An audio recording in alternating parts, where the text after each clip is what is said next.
think our devotion to CMC has really grown. And certainly from my perspective, CMC has fulfilled every expectation one might have had for CMC that many years ago. I should note that when I started there, things were quite different.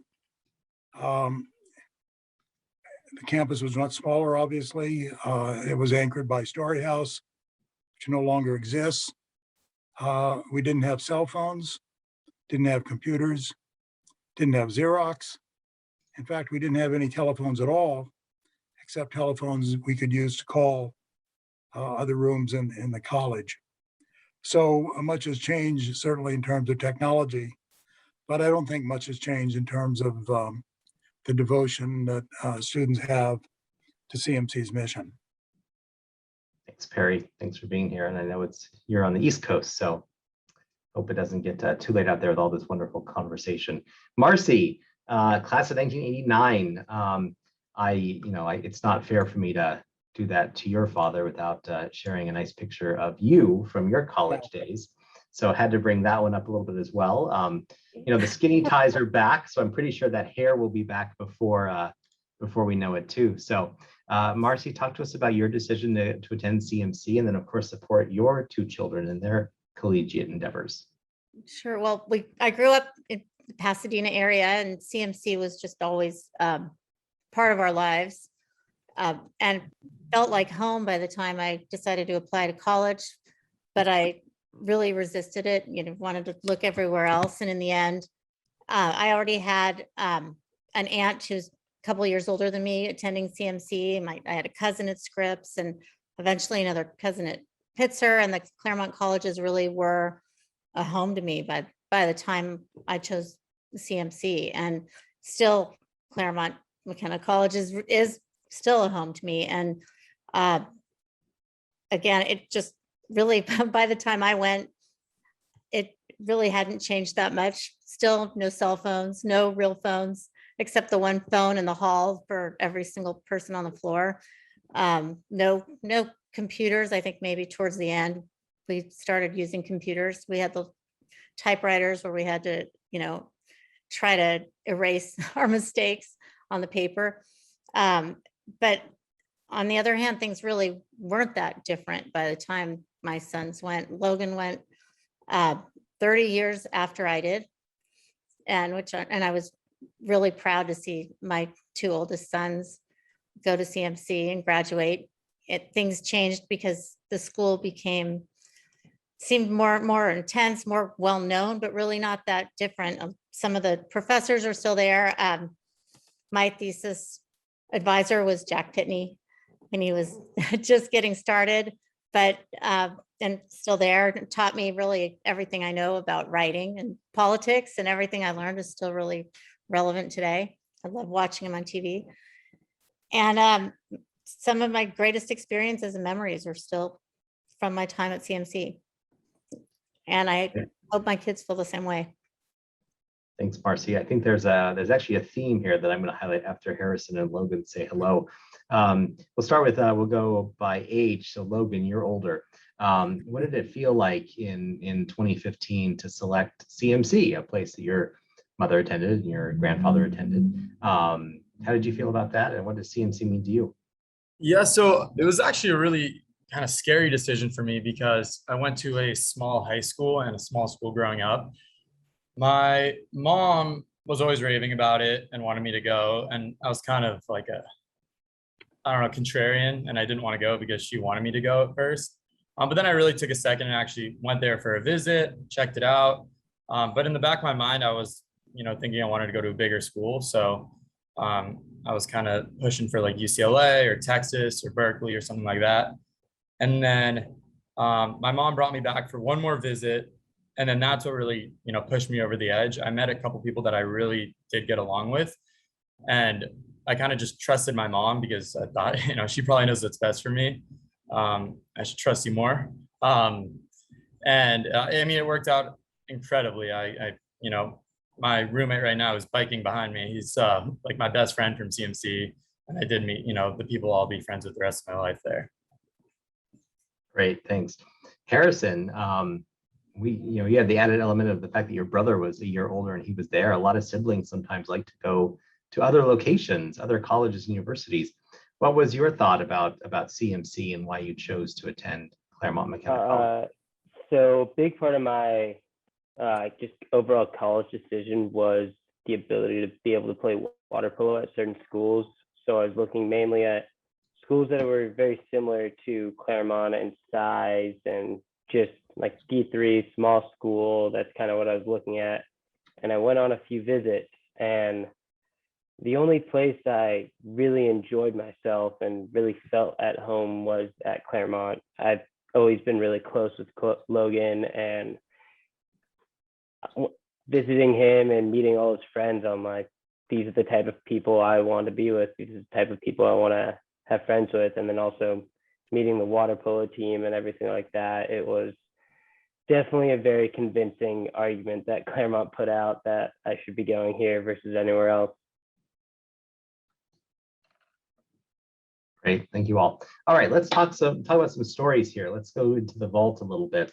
I wanted to ask you all about several different themes that came up through the archive exhibits. The first one is Collins, and Collins Dining Hall hasn't been at CMC forever, but it's been there for a very, very, very long time. And there have been some stories shared about Collins, including this incredible spaghetti fight at one point. So open question to all four of you. Tell us about a fun story at Collins. This is just like a small little story where I still remember my freshman year pirate party. This is before they redid the entire Collins dining hall, and it was one of my friend's birthdays, and someone brought out a cake, and we proceeded to just shove his face in the cake. Very fun day, very fun way to just be introduced to pirate party as a whole. Marcy, anything stick out to you about Collins?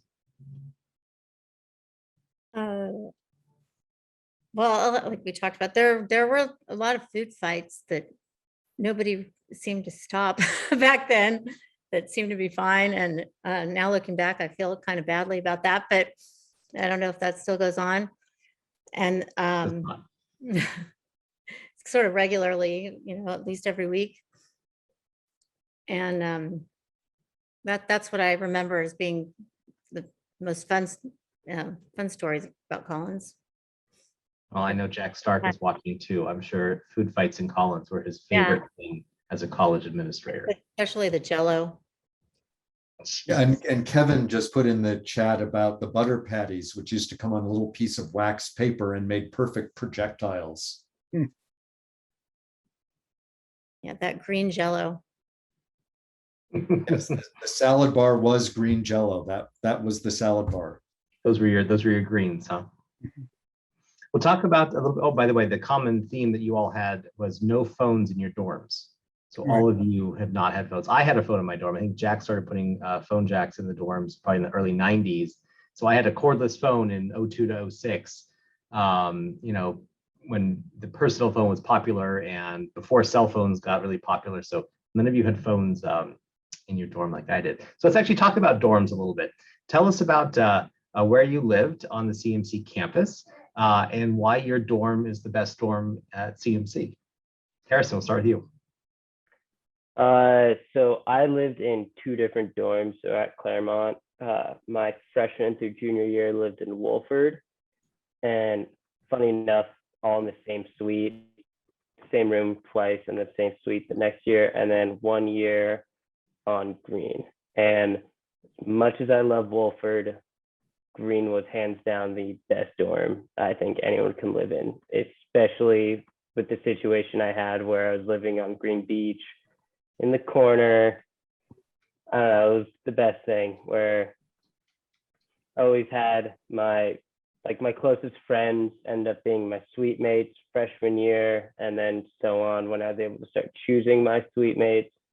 Just, I don't know, North Quad is hands down the best, and then second, definitely Green. Harry, would you agree?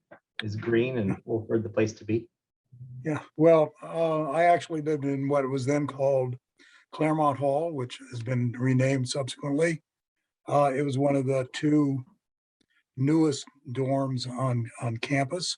It I originally lived with my roommate was a friend I'd had in high school, and then he left and got married very early in life. And then I had another roommate for the remainder of my time there.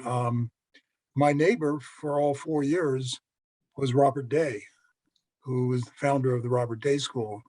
But we lived next to each other for my entire time there.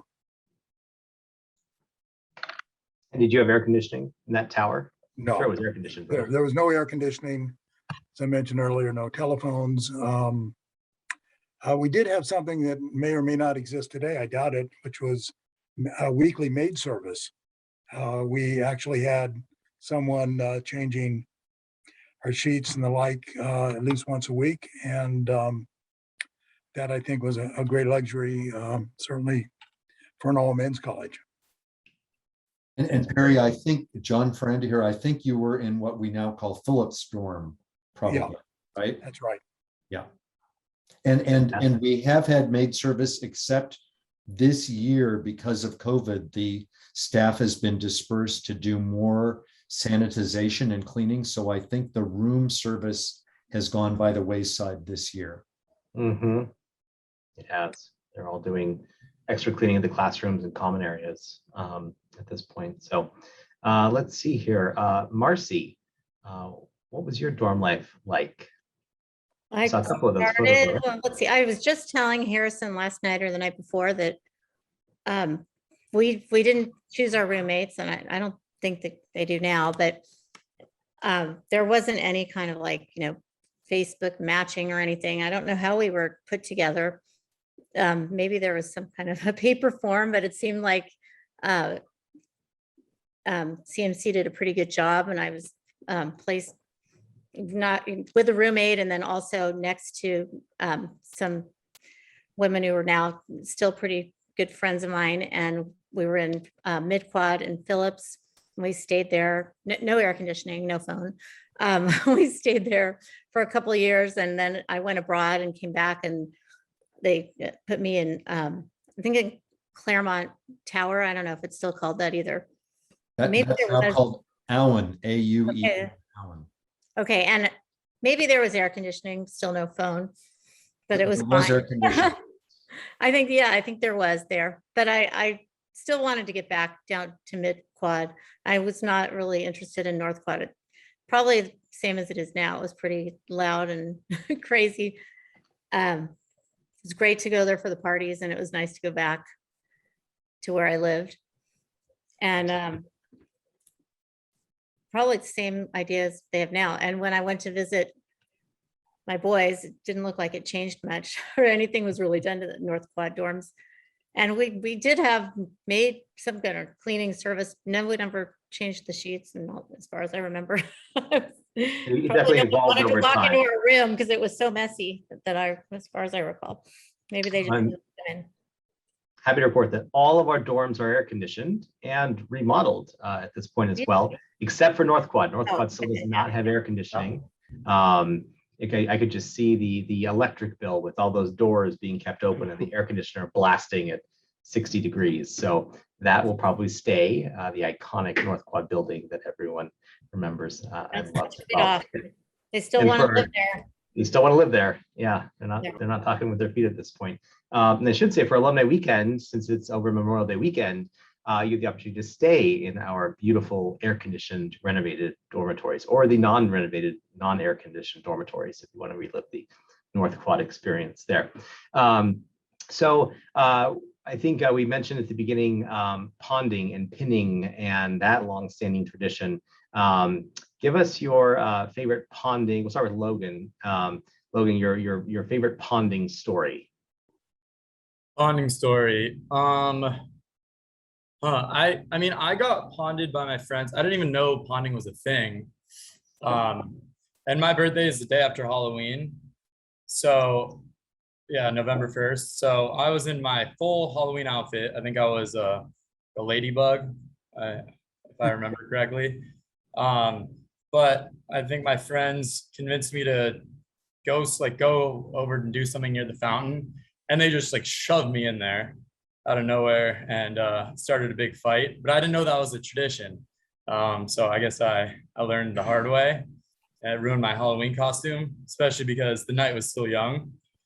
But yeah, I was ponded all 4 years that I was at Claremont, and so were all my friends. So it was always a good time, and it's a good tradition that I hope stays alive. Absolutely. Now, Perry, in your time at CMC, we didn't have any bodies of water on the CMC campus, save for a large pool. Talk to us about ponding in the early 60s. Well, it was, but Scripps did. And many, when in the rare instance when someone was either engaged or pinned, they were hauled up to Scripps and thrown into one of those fountains. But you're right, there was no water on campus in the early years. Marcy, what was it like being on campus in the 80s? I think that we were still obviously majority male at the time. How did the interaction in the 80s with the women students, the male students, and the ponding, how did that all work? I don't think there was any difference between it was mostly men, but I think the women were honored the same as the men. Their birthdays. I think, if you were out too late at night, caught out too late and people were coming home from a party and were in the mood to throw you in somewhere, you may get caught, is what I remember. They didn't save the women from the ponding. Everyone was. And we're not safe in any way. Definitely not.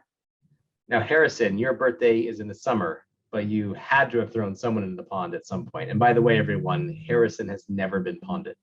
So we have to fix that. So I have a July birthday, and sadly, my friends never ponded me towards the beginning of the year, mainly because I want to think it's because every time at the beginning of the year, I'm there because of water polo and preseason. So most of my friends are way too tired to do anything except lay in bed and get in the pool. But I definitely have ponded my roommate. My freshman and sophomore year roommate was the same, and definitely loved dragging him out of bed with our friends and dunking him in the pool. It's really fun time. I think one night out, it was a party, and so when I lived with Harry for a year, and I think I tried to pick him up and drag him to the pond and throw him in. And he body slammed me in front of all my friends because he was stronger than me. So that was the most embarrassing moment of my entire life. Having your younger brother be able to beat you up. So yeah, Harry never made it to the pond. Love it. We talked about Monte Carlo being one of the longest standing traditions and parties at CMC. It was certainly impactful for me. What were some of the parties that you recall? And maybe we'll start in the 60s with you, Perry, especially being student body president. What do you remember organizing, putting together? What did you love and hate back in the early 60s? Well, there were two parties I remember. One, I was in ROTC, and one of the requirements every year was that we had to attend a military ball, which was meant that we had to bring a date and dress in our best military clothing. And remember that if somebody couldn't find a date, one of the officers would find one for you. But the whole idea was to introduce you to what they hoped would be a career in the military. And so that was quite I would say, less than enjoyable experience, but part of the tradition. The second was the Starlight Ball, which was an annual event that opened to everyone. And that was usually quite enjoyable. And often, if not always, off campus in either a country club or hotel nearby. Great. Marcy, What were the parties like in the 80s that you recall? I was surprised when my boys started at CMC and a lot of the same parties were still going on, the Pirate Party in Monte Carlo. We used to go to a Halloween party at Scripps every year. And then I'm sure they don't do this anymore because it's so inappropriate, but we had a party called the Screw Your Roommate Party, where we used to set up our roommates with somebody they didn't know, and they used to have like a screw, and they had to fit into with somebody else, and they wouldn't know who their date was till they got there, and so it was like a blind date, and we'd have that every year, and that was always really fun. I'm sure that was discontinued a very long time ago, but that was always one of the best parties of the year too for us. And all of those parties were really fun. And again, it's great that a lot of them continued on those traditions. I loved Monte Carlo night too. I'm glad that's still going on. Me too. Harrison or Logan, modern day parties, fill in this group. Not everyone here has been at CMC or has CMC students or CMC young alumni. What were some of the parties you recall at CMC being your favorites? Okay, I'll go. Hands down for me, no question, favorite party is wedding party. I don't know why. Everyone just seems to be in such a great mood. Everyone's happy. And to kind of top it off, I was one of the people getting married my senior year. So it made it just that much better. But I don't know. I love that party. Everyone just wanted to enjoy it. So it was a very fun time. You didn't actually get married, did you? No. You might explain a little bit more, maybe Logan, talk a little bit more about what exactly wedding party is. I mean, honestly, Harry's right. Like everyone was for some reason in the best mood during wedding party, but I think everyone wears suits and like the women wear like long dresses. It's a whole big event. So that was always a good time. I think honestly, my favorite parties, I don't like to give Harry and his water polo friends credit, but the water polo parties that they had in their dorm rooms. I remember freshman year, I lived in the same dorm as a bunch of water polo kids, and they always had like 100 people squeezed into their dorm room and like leaking out and had the loudest music. And then whenever I try to throw a party, they shut it down immediately, but they always let the water polo players have their parties. And it was really annoying, but the water polo players had like the most fun parties that I've been to at Claremont. And they would always have the after parties as well after all the big Claremont parties. Fantastic. All right, I see that someone has been posting, and I just have to maybe we jump over to clubs a little bit and sports and intramural sports, and look at this. Look at. I don't think this is a fair fight between professional water polo player and Mike Sutton and Scripps student Sarah Tholen in intertube water polo. But intertube water polo is being a very, very popular pastime by many athletes and non-athletes alike. What was the sports world like for you as a student? And if you didn't play a sport, that's totally fine too. Maybe you knew some people who did and went to some of their parties. We'll go with Harrison first.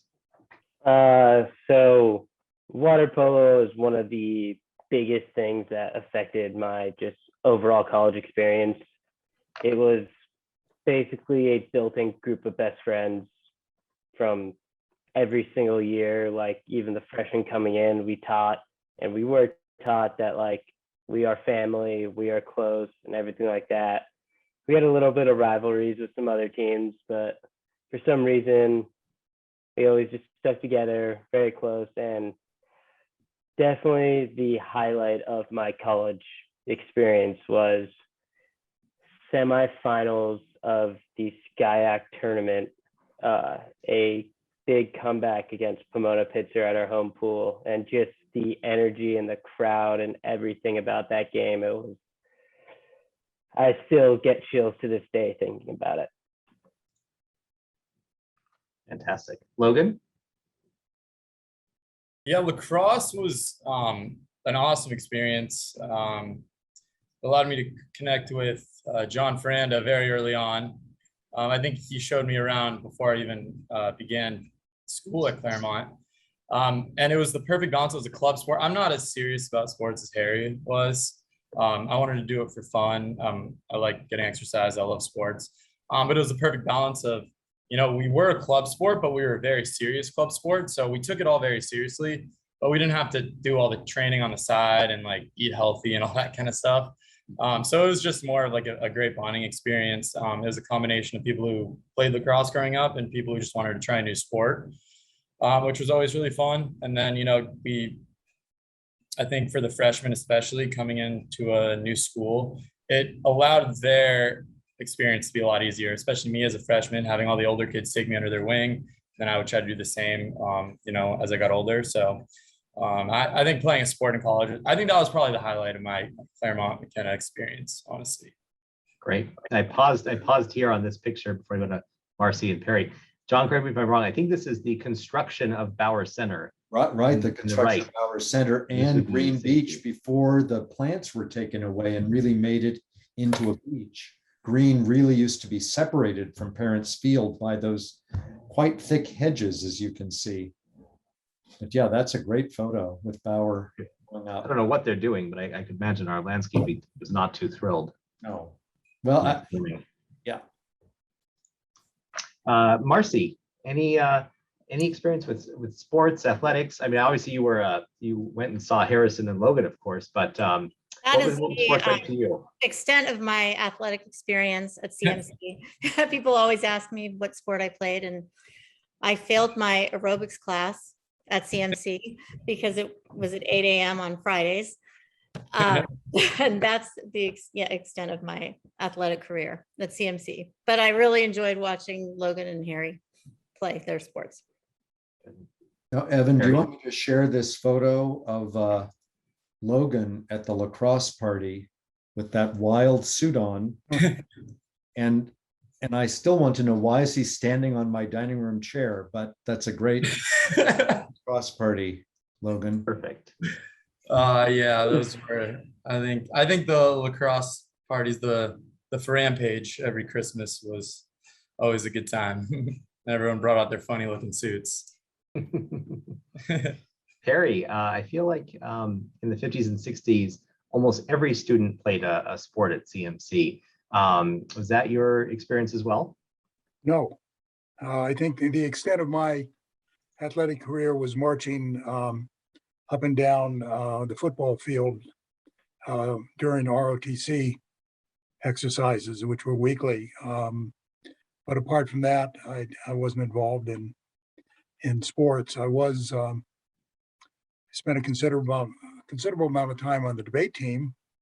It was a team sport, but certainly not athletic. Now, your time, there was a swim test, right, Perry? In order to Yes. graduate? Yep. But I imagine someone being an ROTC, you were fine there. Yeah, I think that was quite common among a lot of colleges at the time. For some reason, knowing how to swim, it seemed to be important. But let's just say that required of everyone. I think we did that too, actually. Yeah. Did you? I think it went away sometime, probably what, John, in the 90s, swim test?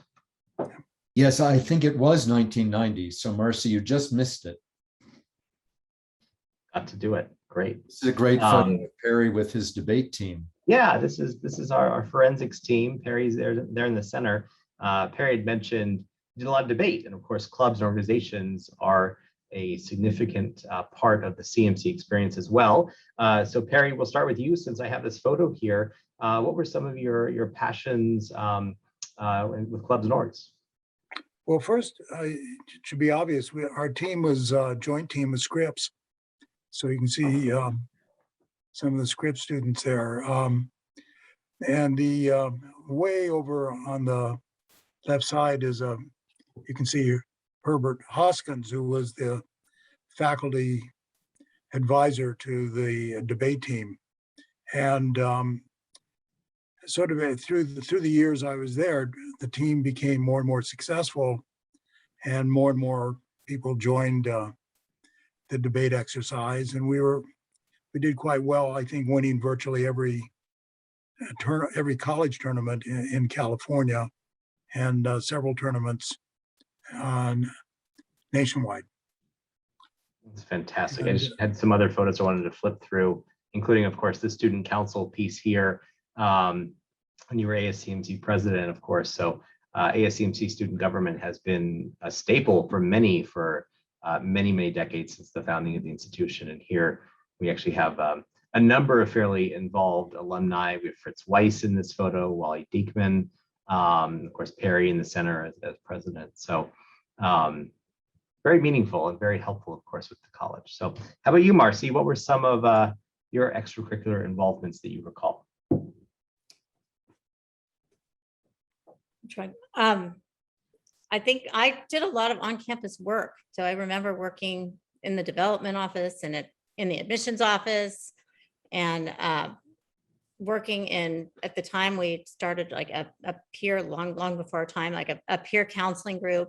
We got started, which was also a club. So for a while I was a psychology,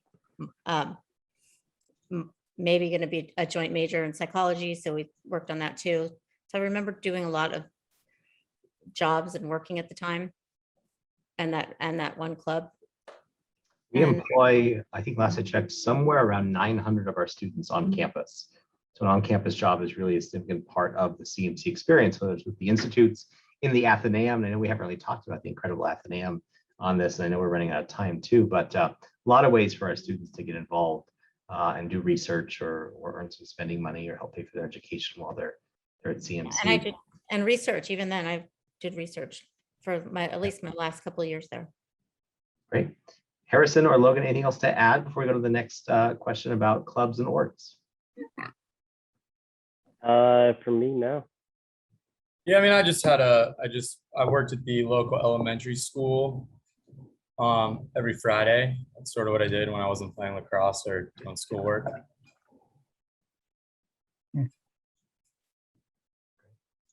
I am going to turn the last couple of minutes here into memories of faculty and staff. So many alumni have fond memories of our incredible faculty, our dedicated staff, whether it's in the classroom, in the dining hall, or also as one of the housekeepers in their dormitories. I still remember Sylvia Gonzalez, who was my housekeeper in Berger for 3 years.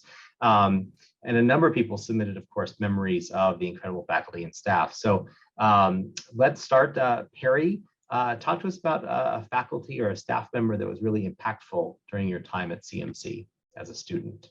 Well, I sort of, my recollection is that those were the years of the greats, which is like the likes of Martin Diamond and Bill Stokes, Stuart Briggs, several others who were really joined the faculty in the early years of the college, and brought to CMC tremendous as Bill Rood, many reputations, great reputations. All of them had done a great deal of writing and were fabulous teachers. And I think even today, people recall some of the great teachers of the time. But certainly it was an extraordinary time to be there. Marcy, what were some of your faculty and staff highlights from your time? Well, I was a government major, and the time Ward Elliott and Professor Kessler and again Jack Pitney, and it was a great time to be there. It would be really a great time to be there now, I can say. And it was, like I said, a lot smaller then, so we really knew everyone well. We were invited to their homes for dinner and knew everybody's families, and got, our classes were really small, especially as we got, farther along, sometimes 5 or 6 students in a class at a time. And I know I've told my sons these stories before, but my first couple papers, I don't know about an F, but they would come back with more red on them than black in writing, really, really marked up and rewritten. And those professors really taught me about writing. I thought I could write till I got to CMC, and they just tore everything apart, slashed everything out in red. And gradually there was a lot less red on the paper. And I learned a lot, and they really put a lot of time into teaching. Absolutely. Logan? Yeah, so as soon as I got on campus, freshman year, I had no interest in accounting at all. Honestly, I was going to try to avoid doing any accounting. And then Professor Masood emailed me and said, I had your aunt, you're taking my class. And he forced me to take his class. And it was really, really, really hard. It was it was an 8 a.m. class. It was super tough, but it sounds like nerdy, but I fell in love with accounting. And then I actually became an accounting major because of him. And then he just honestly became like my mentor on campus. I was in the accounting club. And then I had Professor McGilkey in the accounting department, who later read my thesis and, taught me in a few of his classes. And then in addition to that, Professor Taylor he taught me business law, and he wrote my letters of recommendation for business school, actually. Great person, someone I'll keep in touch with the rest of my life. And then lastly, I forgot the professor's name, but my first ever essay at Claremont, and I'm not a very good writer, I'm more of a quantitative guy, and I was really nervous. I spent so much time on it. So I was really proud when I handed this essay in, and he wrote a whole page about how great of a writer I was, and how interesting everything I was writing was, how interesting everything was. And then I flipped it over and he said, you didn't answer the question, F. And then I called my mom and I'm like, I should have gone to an easier school. I really messed up. I'm not cut out for this. But then it all worked out all right after that. I learned my lesson immediately. But overall, faculty at Claremont, they were really incredible for, during my 4 years there. Great. Thanks. Glad you stuck with CMC. Harrison. You made it.